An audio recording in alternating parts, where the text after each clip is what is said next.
This is the Investor Connect podcast program. This is Hall T. Martin. I'm the host of the show, in which we interview angel investors, venture capital, private equity, family offices, and many other investor groups for startups and growth companies.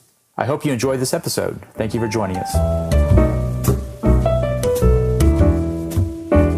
Well, hello, this is Hall Martin with Investor Connect. Today we're here with Morgan Simon of the Candide Group. Morgan, thank you for joining us.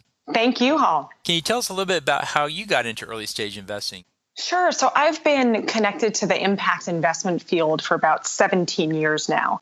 And as investors who are specifically working to change the world, I think you often think about that from two perspectives, that you want to change things that are not going well, right? So that might mean divesting from fossil fuels or becoming a shareholder advocate.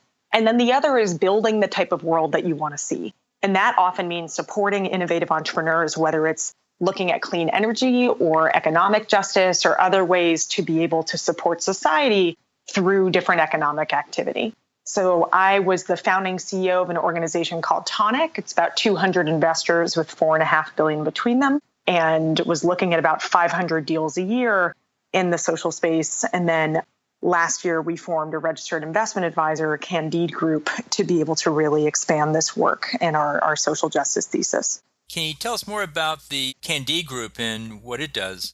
Sure. Candide Group works with a very small group of clients, so high net worth individuals and foundations, and in particular with members of the Pritzker family under the Libra Foundation.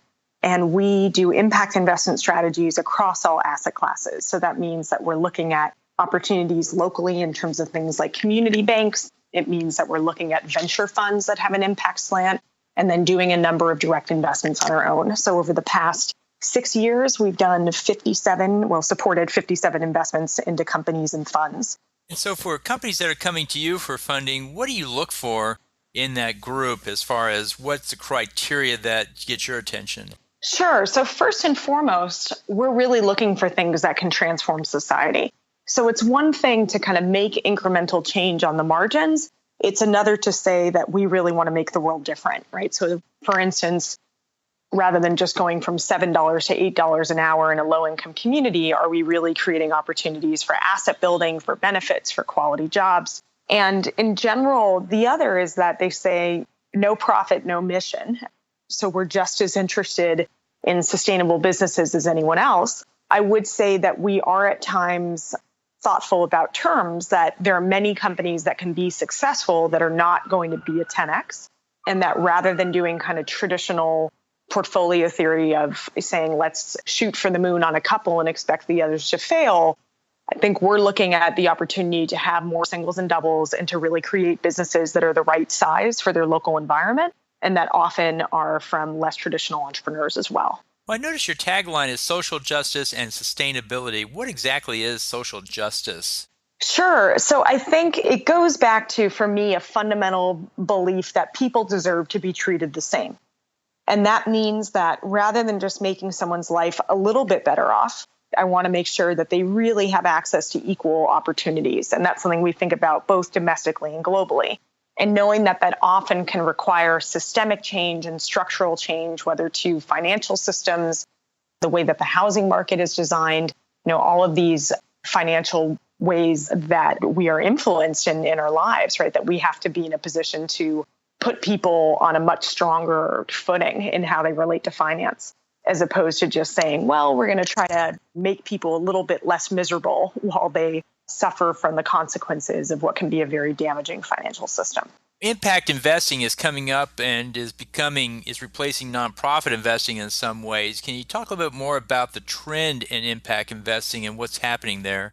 Sure. So what I think is really important in terms of philanthropic contributions, they're always going to be necessary, and I think are particularly well suited for organizing and advocacy. And that when we think about long-term economic development, that really requires investment. So I think rather than saying that it would replace philanthropy, that it's about really expanding the pool of money that's able to do social good while also serving the other needs of investors in terms of financial returns. So I think that's what's become really exciting of people saying, well, rather than just the $1,000 a year or whatnot that I'm able to give away, I can make sure that all of my money is having a social impact all the time. What's driving that? Why is impact investing really coming up strong across all these asset classes? Sure. I think that for most people, it's a question of legacy. That it's one thing for you to be able to turn to your children and say, look at this wealth that I created for you to have options in life. But I harmed a lot of people when I did it, right? As opposed to being able to say, here's this great legacy of financial opportunity I created for you. And by the way, in the process, I created cleaner air for your children to breathe. And I made sure that the rivers would have water and that the people around you would not be suffering, right? So I think it's really thinking more comprehensively about our understanding of legacy. So impact investing covers many different sectors and application areas. Where do you think is having some of the biggest impact today? Which sectors do you think are seeing the best results from it so far? Sure. What I really love about impact investing is that it's really everywhere. So whether it's looking at affordable housing options across the US and internationally, to food access, healthy food access, to clean energy, to, I could really just go on, creating economic opportunity, reducing debt, that it means that we're able to have impact at so many different systems levels. And then from the individual's perspective, to be able to really look at the areas that are most important to you. And what do you think about across all asset classes? Where else do you see impact investing aside from just the startup funding and some of the new technology areas? Mm-hmm. Yeah. So, and I should note that in my book, which came out last year, Real Impact, The New Economics of Social Change, I do devote a lot of time to helping people understand how to live an ick-free life, right? What are some of the ways that you can take the ick out of your investment portfolio? And that can be looking at things like cash, like private debt funds, like venture, like early stage, but that regardless of level of wealth, there are opportunities for individuals to be able to get involved. Where do you think impact investing is going in the next 5 years? What kind of trends do you think we'll see coming up? Yes, it's everywhere and going everywhere, but where do you think it's going to be having the biggest change? Sure. So one of the things that has been phenomenal has been the uptake by traditional financial institutions. And JP Morgan has been projecting it'll be $2 trillion over the next decade. And then the question is just for what, right? Of how do we make sure that as the financial instruments are scaling, that the impact scales along with it? And in the same way that I'm sure you, like me, have had those moments in the egg aisle of, well, what was cage free again? And does it really matter if it's organic? Or, that we learn how to read labels and become conscious consumers and figure out when social impact is real.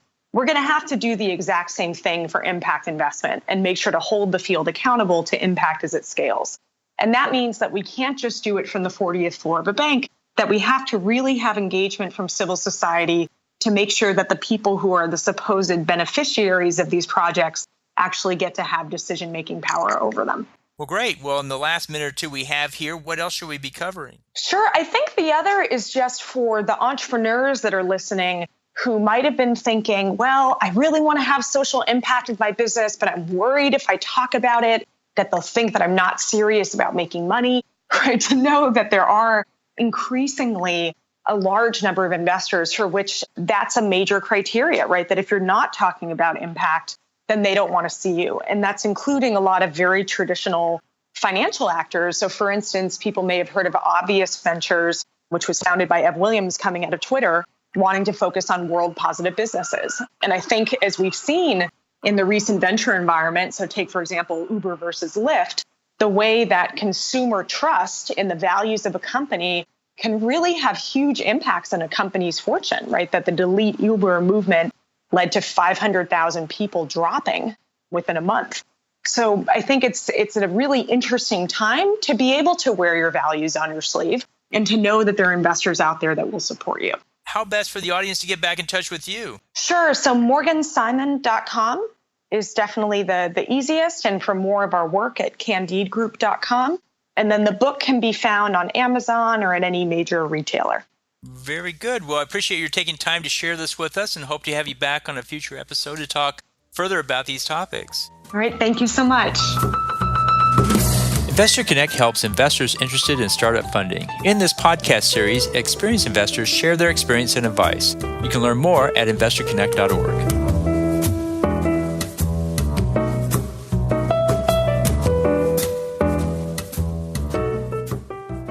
Paul T. Martin is the director of Investor Connect, which is a 501c3 nonprofit dedicated to the education of investors for early stage funding. All opinions expressed by Hall and podcast guests are solely their own opinions and do not reflect the opinion of Investor Connect. This podcast is for informational purposes only and should not be relied upon as a basis for investment decisions.